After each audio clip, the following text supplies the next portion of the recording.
Mbona una mawazo? Toka jana nilipomwacha nilimwambia usiku mwema. Nimemtumia SMS zaidi ya 15 mshikaji wangu hapo. Okay. Mapenzi yanakusumbua. Wewe mapenzi yanakusumbua. Yaani si wenzako unajua mapenzi. Subiri nikupe siri ya mapenzi. Mwanamke hahitaji pesa, hahitaji maneno mazuri tu kumliwaza. Mbona mimi namwambia hivyo kila kitu? Yaani kila kitu fresh. Wewe hujui kama unaamini mimi na mpenzi wangu hapa. Umeona hapa? Nimpigie simu tu nimwambie baby, mimi na shida shingapi ananipa. Kwa sababu mimi ndo nimemfurahisha, nimemliwaza, lakini wewe mambo yenu mnakuja. Wewe vipi? Subiri nimpigie simu umsikie. Subiri nimpigie simu umsikie. Nyewe wanateseka na mapenzi yao watoto. Subiri umsikie.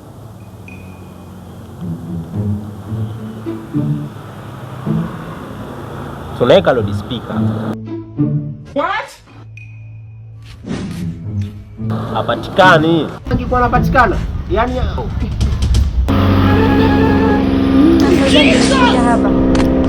Mwarabu.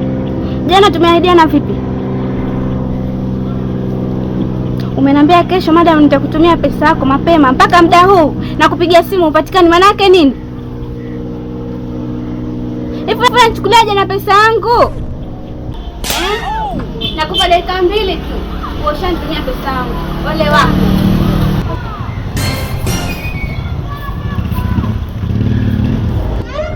Yote mapenzi hayo. Sasa pale unaona pale ana wivu. Pale alipo pale ana nini? Ana wivu pale. Kwa hiyo tutaonana. Sina